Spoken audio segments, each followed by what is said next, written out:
रत्नेश सिंह जी, संजय तिवारी जी, आकाश Pandey ji, Shrimati lucky Singh ji, Jagdish Gupta ji, Ram शरण पाठक जी, भारी संख्या में उपस्थित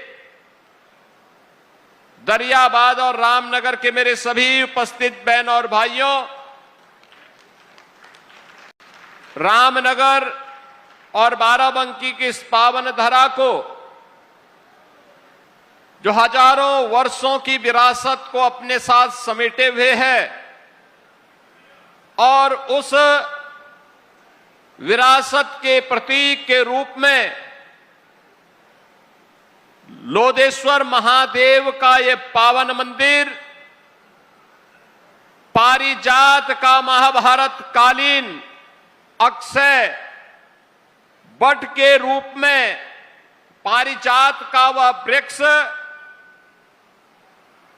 इसके साथ ही कुलेश्वर महादेव मंदिर, इन सभी स्मृतियों को हमारे साथ सजे हुए बाराबंकी की इस पावन धरा को, जिसे अभिसिंचित करती है मां सरयू और आदि गंगा के रूप में विख्यात गोमती नदी, इस पावन धरा को मैं कोटि कोटि नमन करते हुए आप सभी का अभिनंदन करता हूं। बहनों और भाइयों, कितनी समृद्ध भूमि है, विरासत के साथ साथ कितनी प्रतिभाशाली विभूतियों को देने वाली यह धरती है और स्वाधीनता आंदोलन की अलख जगाने में भी इस भूमि का क्या महत्व है। हम जब इसके इतिहास को पढ़ते हैं तो देखते हैं तो गौरव की अनुभूति होती है।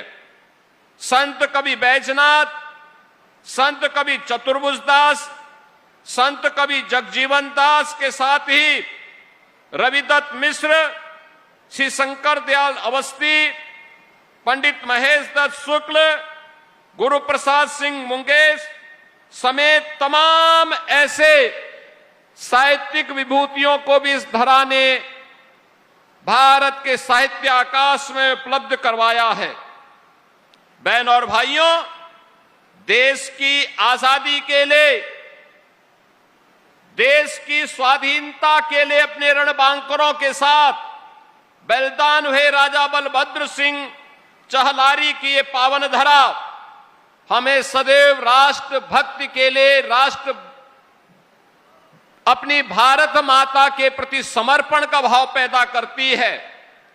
तो यहां के युवाओं की प्रतिभा, कभी केडी सिंह बाबू की हॉकी के एक प्रतिभाशाली खिलाड़ी के रूप में उन्होंने उस टीम का प्रतिनिधित्व किया जिसने भारत को मेडल दिलाने का काम किया था। ओलंपिक में भारत के नेतृत्व की टीम को आगे बढ़ाने में योगदान दिया था। वह भी बाराबंकी की ही धरा में पैदा हुए थे। यही नहीं, फ्लाइट लेफ्टिनेंट शंकर दयाल वाजपेयी, वायुसेना के एक वीर ने फ्लाइट लेफ्टिनेंट के रूप में उन्होंने अपनी सेवा देकर के अपने आप को बलिदान किया था देश की सीमाओं की सुरक्षा करने के लिए।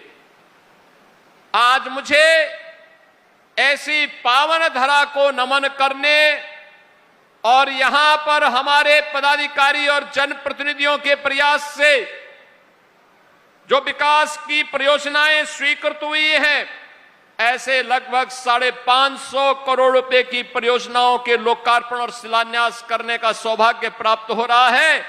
मैं इसके लिए आप सभी को हृदय से बधाई देते हुए दरियाबाद के लोकप्रिय विधायक और प्रदेश सरकार के मंत्री श्री सतीश चंद्र शर्मा जी को, यहां के अपने एमएलसी और अन्य पदाधिकारियों का हृदय से अभिनंदन करता हूं। बहन और भाइयों, आज मुझे आकर के यहां पर, सोमवार का दिन भी है और लोधेश्वर महादेव का दर्शन करके, बहुत पवित्र दर्शन और दिव्य दर्शन करके अंतःकरण को अत्यंत आनंद की अनुभूति हुई। कितना प्राचीन विरासत है, कितने सौभाग्यशाली हैं आप।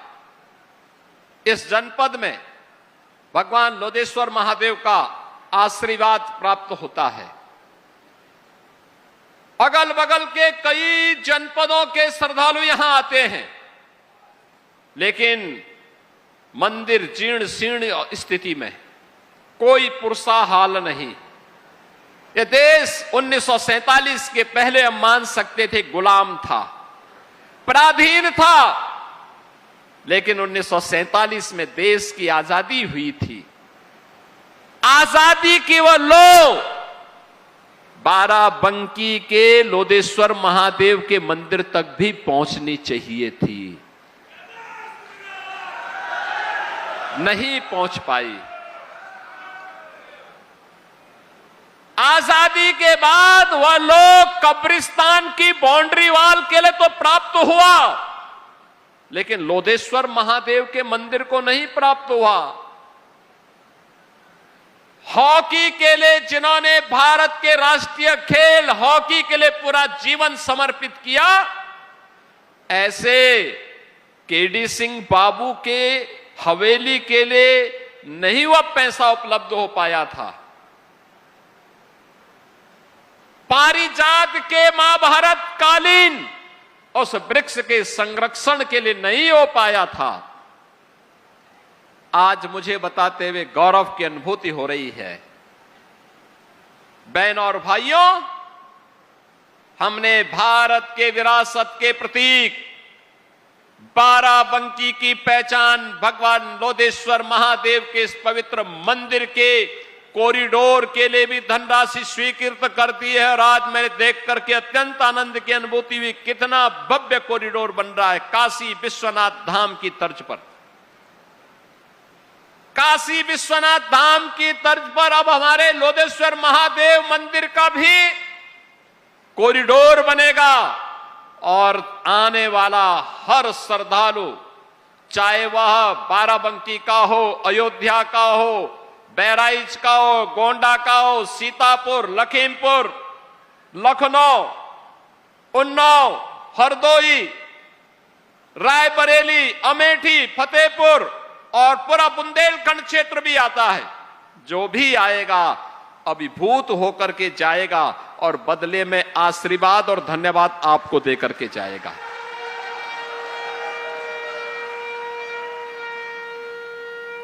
आप सरकार का सहयोग कर रहे हैं, सरकार का गठन कर रहे हैं, सरकार कार्य कर रही है, और धन्यवाद भी आप भी प्राप्त करेंगे।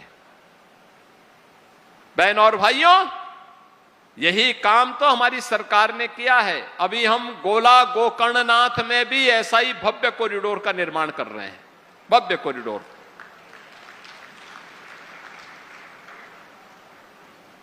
मां विंध्यवासिनी मंदिर मिर्जापुर में भी ऐसे ही भव्य कॉरिडोर का निर्माण हो गया है। काशी एक नव्य और दिव्य काशी के रूप में चमक गई है। आज से 9 वर्ष पहले कोई काशी जाता था, संकरी गलियों से जाना होता था, गंदगी रहती थी। आज काशी जाएंगे, भव्य और नव्य काशी के रूप में, दिव्य काशी के रूप में दर्शन होते हैं। अंतःकरण से जो भी आता है देश भर से, हम लोगों को भी 2 शब्द धन्यवाद का दे करके जाता है। कितना भव्य दर्शन कर हुआ है भगवान का। आज अयोध्या कोई आता है, अभिभूत होकर के जाता है। पूरे उत्तर प्रदेश वासियों को धन्यवाद प्राप्त होता है। उत्तर प्रदेश वासी देश के अंदर कहीं जाते हैं, आज उसे सम्मान प्राप्त होता है। जब कोई स्पोर्ट्स पर्सन देश भर का या खास तौर पर हॉकी का कोई खिलाड़ी, हॉकी में 36 वर्ष के बाद भारत की टीम ने ओलंपिक में मेडल जीता। उससे पहले केडी सिंह बाबू और मेजर ध्यानचंद जी के समय में ही भारत लगातार 3 बार ओलंपिक में मेडल जीता था, लगातार 3 बार गोल्ड मेडल जीता था। बहनों और भाइयों, कोई भी जब देखेगा कितना दुख हुआ था लोगों को, जब समाजवादी पार्टी के समय में हॉकी के इस महान खिलाड़ी ने, जिसने पूरा जीवन भारत के राष्ट्रीय खेल हॉकी के लिए समर्पित किया था, और कितना हृदय विदारक क्षण था जब उनकी हवेली बिकने की नौबत आई थी। तब हमारी सरकार आई थी, हमने कहा केडी सिंह बाबू की हवेली बिकेगी नहीं, सरकार उसका पैसा चुकाएगी और केडी सिंह बाबू की स्मृति को हम पुनर्जीवित करेंगे। हर युवा के लिए एक प्रेरणा है, हर भारतीय के लिए एक प्रेरणा है। आपने कल देखा होगा रात्रि को जब फीफा का स्पेन और अर्जेंटीना का मैच चल रहा था, क्या लोगों में जज्बा था। दो देश लड़ रहे थे, एक दक्षिण अमेरिका का अर्जेंटीना है और एक यूरोप का देश है स्पेन। दोनों टीमों के बीच संघर्ष चल रहा था, खूब लड़ाई ली जा रही थी फुटबॉल के लिए, और कैसे उनके समर्थक अभिभूत हो रहे थे। मैच हो रहा था अमेरिका में, न्यू जर्सी में मैच चल रहा था। मैं देख रहा था लोगों के उस जज्बे को। ऐसे ही हॉकी जब चलती है, पूरे भारत की निगाहें स्वतः स्फूर्त भाव के साथ उसमें लगती हैं, क्योंकि भारत का खेल है और इसको नई ऊंचाई प्रदान की थी मेजर ध्यानचंद जी ने और केडी सिंह बाबू की जोड़ी ने। एक नई ऊंचाई दी थी, और केडी सिंह बाबू की हवेली बिक जाए, ये कैसे हम स्वीकार कर सकते थे। हमने कहा नहीं, केडी सिंह बाबू की हवेली का पैसा हम चुकाएंगे और केडी सिंह बाबू के म्यूजियम का निर्माण हम वहां पे करेंगे। बहनों और भाइयों, जब अच्छी सरकार आती है तो अच्छी सरकार ऐसे ही कार्यों को करके आगे बढ़ती है। विरासत, ये विरासत सनातन धर्म की पहचान है, याद रखना। इसी विरासत के संरक्षण के लिए, सनातन मूल्यों की रक्षा करने के लिए, यहां पर जो मैं कह रहा था कि अलग अलग समय में अलग अलग महापुरुषों ने अपना योगदान दिया। राजा बलभद्र सिंह चलारी जी ने भी अपना बलिदान इसी बात को लेकर के दिया था। देश की आजादी के लिए अपने रणबांकुरों के साथ उन्होंने ब्रिटिश हुकूमत की चूलें हिला दी थी। मात्र 18 वर्ष की उम्र में वो लड़े थे। मात्र 18 वर्ष, क्या उम्र होती है 18 वर्ष की, लेकिन देश की आजादी के लिए उससे बढ़कर के कुछ नहीं हो सकता। और यही तो काम किया था राजा बलभद्र सिंह ने, यही काम किया था कवि लाखन पासी जी ने, यही काम तो किया था देश की इसी गुलामी से मुक्त करने के लिए, देश की स्वाधीनता को बनाए रखने के लिए महाराजा बिजली पासी ने। यही तो योगदान दिया था महाराज सोहेलदेव ने, यही तो योगदान दिया था महाराणा प्रताप ने, छत्रपति शिवाजी महाराज ने और गुरु गोविंद सिंह जी महाराज ने। आज हम स्मरण करते हैं इसलिए क्योंकि देश की स्वाधीनता को बनाए रखने के लिए उन्होंने अपना योगदान दिया। और ये मेरी सरकार का सौभाग्य है, हमारी सरकार ने महाराज सोहेलदेव का भव्य स्मारक बहराइच में उसी स्थान पर बनाया है जहां पर महाराजा सोहेलदेव ने एक विदेशी आक्रांता सालार मसूद को मारा था, उसकी पूरी सेना के साथ उसको चकनाचूर किया था। उसी स्थान पर हमने भव्य कॉरिडोर बनाया है, भव्य कॉरिडोर महाराजा सोहेलदेव का बनाया है। हमारी सरकार लखनऊ में वीरांगना उदा देवी पासी का भी भव्य एक बटालियन, पीएसी की बटालियन ही हमने गठित की है। हमने वीरांगना छलकारी बाई कोरी के नाम पर गोरखपुर में पीएसी की एक बटालियन का गठन किया है। और ऐसे ही बदायूं में अवंती बाई लोधी के नाम पर, वीरांगना अवंती बाई लोधी के नाम पर एक पीएसी की महिला बटालियन का गठन हम लोगों ने वहां पर भी किया है। महारानी दुर्गावती के नाम पर बांदा में हम लोगों ने मेडिकल कॉलेज का निर्माण किया है। औरैया में लोकमाता अहिल्याबाई होलकर के नाम पर एक गवर्नमेंट मेडिकल कॉलेज का निर्माण किया है। अयोध्या में इंटरनेशनल एयरपोर्ट महर्षि वाल्मीकि के नाम पर किया है। अयोध्या में रेन बसेरा ये निषाद राज के नाम पर किया है। यानी हर महापुरुष को, जिस भी महापुरुष ने देश के लिए योगदान किया है, सनातन के लिए अपना समर्पण किया है, हमारा दायित्व बनता है उनको सम्मान दें, उनके गौरव को, उनकी महिमा को वर्तमान पीढ़ी को अवगत कराएं और उन्हें इस बारे में अवगत कराएं कि सनातन की सुदृढ़ नींव पर ही हमारा उज्जवल भविष्य निर्भर करेगा। हमारा भविष्य इस पर निर्भर करेगा। सनातन सुरक्षित है, हम सब सुरक्षित हैं। और अगर सनातन के ऊपर कोई खतरा आएगा तो बहनों और भाइयों, ये खतरा कोई बच नहीं पाएगा। ये जो बांटने वाले लोग हैं ना, ये सपा कांग्रेस के नाम पर जितने भी नमूने हैं, याद करना जब आपके ऊपर संकट आता है सबकी बोलती बंद हो जाती है, ये सबका मुंह बंद हो जाता है, कोई बोलेगा नहीं।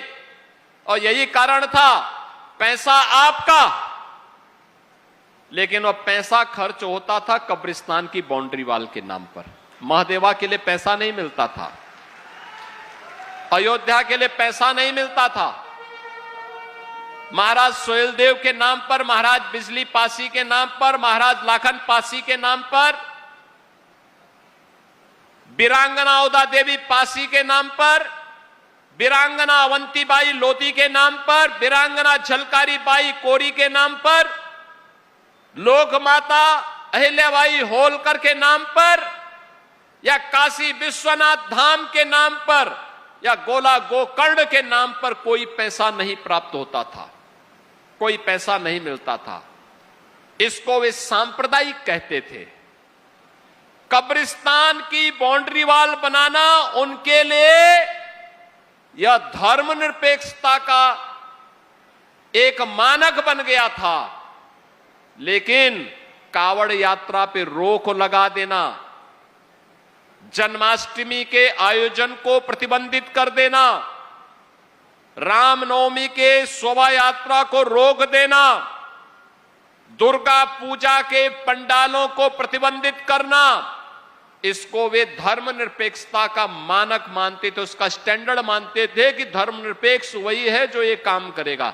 हमें ऐसे धर्मनिरपेक्षता को खाड़ फेंक करके सनातन की सुदृढ़ भूमि पर एक सुरक्षित भारत के निर्माण की दिशा में आगे बढ़ना पड़ेगा। एक सुरक्षित भारत के लिए कार्य करना पड़ेगा। और जो लोग धर्मनिरपेक्षता के नाम पर सनातन को अपमानित करते थे, ये वही लोग थे, ये वही लोग थे।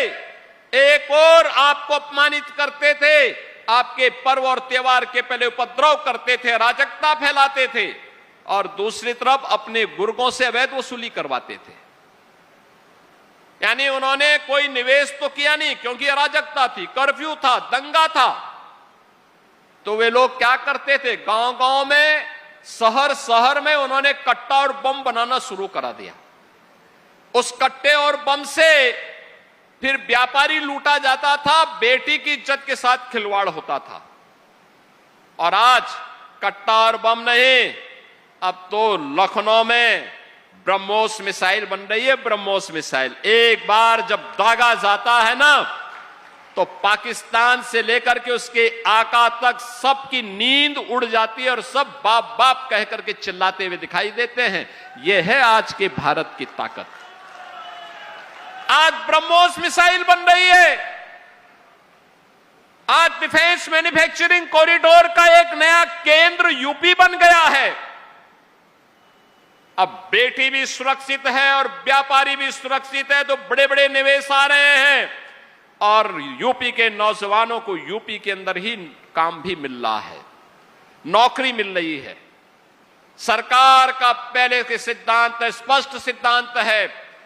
पहले दिन ही हमने कह दिया था कि सरकार बिना भेदभाव के कार्य करेगी, किसी के साथ भेदभाव नहीं करेगी। गरीब के लिए, दलित के लिए, वंचित के लिए, किसान के लिए, महिलाओं के लिए, समाज के उस प्रत्येक तबके के लिए सरकार कार्य करेगी, बिना भेदभाव के कार्य करेगी। प्रधानमंत्री मोदी जी का सबका साथ सबके विकास के मंत्र को हम लोगों ने जमीनी धरातल पर उतारा है। लेकिन हम लोगों ने यह भी कहा कि कोई उपद्रव करेगा, बेटी और व्यापारी की इज्जत के साथ खिलवाड़ करेगा तो दो ही जगह होगी, या जेल जगह होगी या जहन्नुम जगह होगी, इसके अलावा तीसरी कोई जगह नहीं होगी। बहनों और भाइयों, आज उसी का परिणाम है। आप अब यूपी के बाहर कहीं जाएंगे, आज से 9 वर्ष पहले जाते थे, लोग आपको शक की निगाह से देखते थे, संदेह करते थे, आपसे 10 कदम दूरी बनाते थे। यूपी के लोगों के सामने, यूपी के नौजवानों के सामने पहचान का संकट खड़ा किया था एक कांग्रेस और समाजवादी पार्टी के लोगों ने। आज मैं कह सकता हूं, यूपी का नौजवान, यूपी का कोई नागरिक यूपी के बाहर जाता है और सामने वाले को अगर आप अपनी पहचान दे देते हैं कि मैं उत्तर प्रदेश से हूं, मैं बाराबंकी से हूं, मैं अयोध्या से हूं, मैं लखनऊ से हूं, अगर आप कह देंगे, सामने वाले के चेहरे पर चमक दिखती है और जो पहले 10 कदम पीछे भागता था वह उसकी इच्छा होती कि 10 कदम आगे चल करके वो आपको गले से मिल ले। यह है सम्मान आज का। ये पहचान का संकट खड़ा करने वाले लोग कौन थे? यही समाजवादी पार्टी है जो बांट रही है, जाति जाति को लड़ा रही है। यही समाजवादी है। बेटी की सुरक्षा के लिए यही सपाई खतरे बने हुए थे और उस समय कहावत ही चल पड़ी थी कि देख सपाई बिटिया घबराई। बहनों और भाइयों, याद रखना, नए लोगों को बताइए इनकी गुंडागिर्दी के बारे में, इनके उपद्रव के बारे में, इनकी अराजकता के बारे में, इनके द्वारा विकास के कार्यों में लूट के बारे में। आप लखनऊ में जाते होंगे, ताज होटल के ठीक पीछे एक ऊंची खड़ी बिल्डिंग दिखाई देती है, उसको कहते हैं जेपीएनआईसी। ये जेपीएनआईसी ये देश के अंदर इमरजेंसी के खिलाफ आवाज को उठाने वाले, एक नया शंखनाद करने वाले लोकनायक जयप्रकाश जी के नाम पर बनी हुई है। समाजवादी पार्टी बना रही थी। उस बिल्डिंग की कीमत कितनी थी? 200 करोड़। खर्च हो गया 864 करोड़ और अभी भी अधूरी थी। अधूरी, पूरी नहीं हो पाई। यह लूट थी समाजवादी पार्टी की। पूर्वांचल एक्सप्रेसवे का निर्माण हमारी सरकार ने किया और एक्सप्रेसवे का शिलान्यास जब हमने किया, उससे पहले समाजवादी पार्टी भी उसका शिलान्यास कर चुकी थी, लेकिन काम प्रारंभ नहीं किया। टेंडर उन्होंने अवार्ड कर दिए थे, आमंत्रित कर दिए थे। हमने जब उस समय इनका एस्टिमेट देखा तो था 11,200 करोड़ का, 15,200 करोड़ का। 6 महीने तक काम नहीं हुआ। मैंने पूछा भाई कार्य क्यों नहीं हो रहा है? पता लगा कि साहब जमीन नहीं है। तो मैंने कहा भाई जमीन लो। निरस्त किया, मैंने नए सिरे से काम शुरू कराया। जब 2 वर्ष के बाद जमीन आई, हमने फिर से शिलान्यास, प्रधानमंत्री जी को बुला के शिलान्यास करवाया। पता लगा कि इसका टेंडर भी 15,200 करोड़ का आया है। मुझे कुछ शक हुआ, मैंने फिर कैंसिल करवाया और फिर नए सिरे से हमने एक साथ टेक्निकल और फाइनेंशियल बिड मंगवाई। आप आश्चर्य करेंगे, उसी एक्सप्रेसवे को जिसको समाजवादी पार्टी 15,200 करोड़ में बना रही थी, हमने 11,800 करोड़ रुपए में उस पूर्वांचल एक्सप्रेसवे को बना दिया। ये समाजवादियों का डकैती है। गोमती रिवर फ्रंट कुल एस्टिमेट आया था 167 करोड़ का, खर्च हो गया 1700 करोड़ और तो भी अधूरा। अब मुझे बताओ, ये जो पैसा पे डकैती डाल रहे थे, पैसा क्या कोई सफाई घराने का पैसा है क्या? नहीं, ये पैसा आपका पैसा है। ये पैसा आपका पैसा है। कांग्रेस के समय में उनके बेईमानी और भ्रष्टाचार के खिलाफ एक प्रधानमंत्री तो यहां तक बोल लिए कि 100 रुपया बेचता हूं, नीचे केवल 15 रुपया जाता है, 85 रुपया से बेईमान खा जाते हैं। तो बेईमान कौन, किसका पैसा था वो? बहन और भाइयों, चाहे वह समाजवादी पार्टी की डकैती हो या कांग्रेस की लूट, ये पैसा वही पैसा है जो आज किसी गरीब और किसी अनुसूचित जाति और पिछड़ी जाति के नौजवान को स्कॉलरशिप के रूप में मिल रहा है। किसी गरीब बेटी की शादी जिस पैसे से आज हो जा रही है, कन्या सुमंगला योजना के माध्यम से जो पैसा आज बेटियों को प्राप्त हो रहा है, टैबलेट के रूप में नौजवानों को एक टैबलेट उपलब्ध हो जा रहा है, अन्नदाता किसानों को किसान सम्मान निधि का लाभ मिल जा रहा है, किसी गरीब को सिर ढकने के लिए, छत के लिए प्रधानमंत्री आवास या मुख्यमंत्री आवास योजना का लाभ मिल जा रहा है। ये वही पैसा है जो हर गरीब को 5 लाख रुपए की स्वास्थ्य बीमा के रूप में भी प्राप्त हो जा रहा है।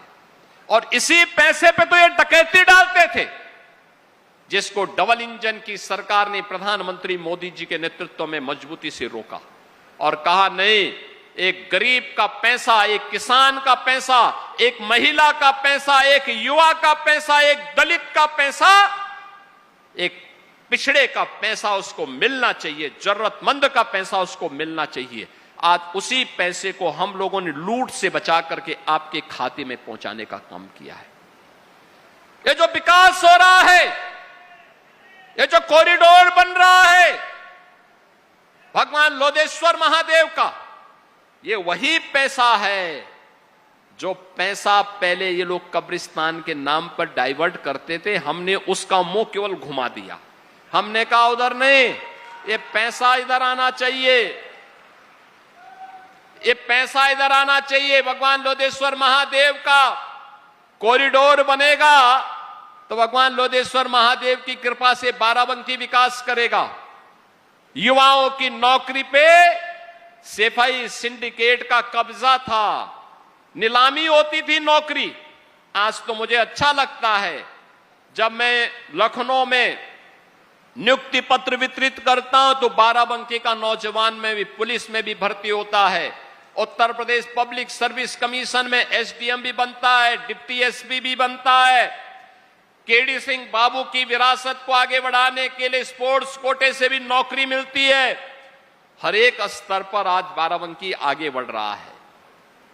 प्रगतिशील किसानों की एक लंबी श्रृंखला भी बाराबंकी ने दी है और प्रधानमंत्री जी ने उसको एप्रिशिएट करते हुए कैसे पद्म पुरस्कार बाराबंकी के ही श्री राम शरण वर्मा जैसे प्रगतिशील किसानों को प्राप्त होता है। बहन और भाइयों, इसी की तो कमी थी, पहले इसी की कमी थी। ये लोग आज भले ही कुछ बोले, लेकिन इनका वास्तविक चरित्र सनातन विरोधी है। इनके कार्य डकैती डालने जैसे हैं। जनता के हक पर, विकास की परियोजनाओं पर ये लोग डकैती डालने का काम करते थे और इनके कारनामे ऐसे थे जो उत्तर प्रदेश वासियों के सामने पहचान का ही संकट खड़ा कर देते थे। आज यूपी आगे बढ़ रहा है। बॉटम 3 से टॉप 3 इकोनॉमी के रूप में यूपी आगे बढ़ा है। आज आप देखते होंगे, प्राकृतिक आपदा आती है, बाढ़ आती है, सरयू मैया में पानी आता है, लेकिन बाढ़ बचाव के पुख्ता उपाय किए जा रहे हैं। अस्थायी समाधान की तरफ हम जा रहे हैं। गोमती आदि गंगा के रूप में मां गोमती के सुंदरीकरण और उसके पुनरुद्धार के कार्य को आगे बढ़ाया जा रहा है। और जो मैंने पहले भी कहा, स्टेट कैपिटल रीजन के रूप में बाराबंकी के जो दोनों हाथों में लड्डू है, एक तरफ लखनऊ है और दूसरी तरफ अयोध्या है, तो दोनों के बीच में बाराबंकी अपनी एक नई पहचान के साथ विकास आपका कोई रोक नहीं सकता है, कोई रोक नहीं सकता है। जो विकास लखनऊ तक आएगा वो बाराबंकी तक जरूर आएगा, और जो अयोध्या आएगा वह बाराबंकी तक जरूर आएगा।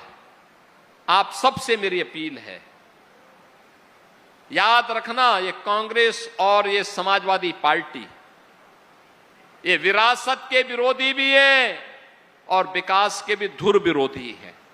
इनको इससे कोई लेना देना नहीं है। ये गांव के विरोधी हैं, गरीब के विरोधी हैं, किसानों के विरोधी हैं, नौजवानों के विरोधी हैं और महिलाओं के तो जन्मजात विरोधी हैं। इन लोगों से सतर्क रहने की आवश्यकता है।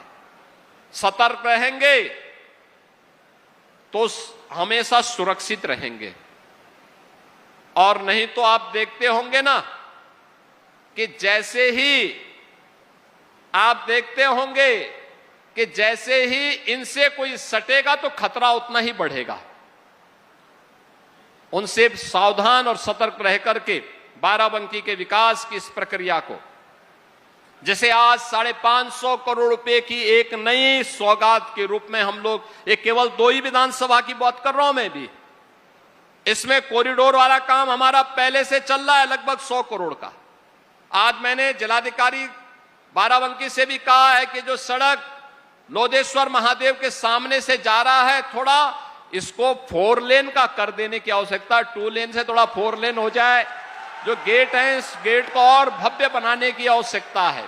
प्रस्ताव भेजें, पैसा हम देंगे, पैसे की कमी नहीं आज, अब पैसे की कमी नहीं है, विकास के लिए पैसे की कमी नहीं, जनता जनार्दन के लिए, युवाओं के लिए, महिलाओं के लिए, अन्नदाता किसानों के लिए, गरीबों के उत्थान के लिए कोई पैसे की कमी नहीं।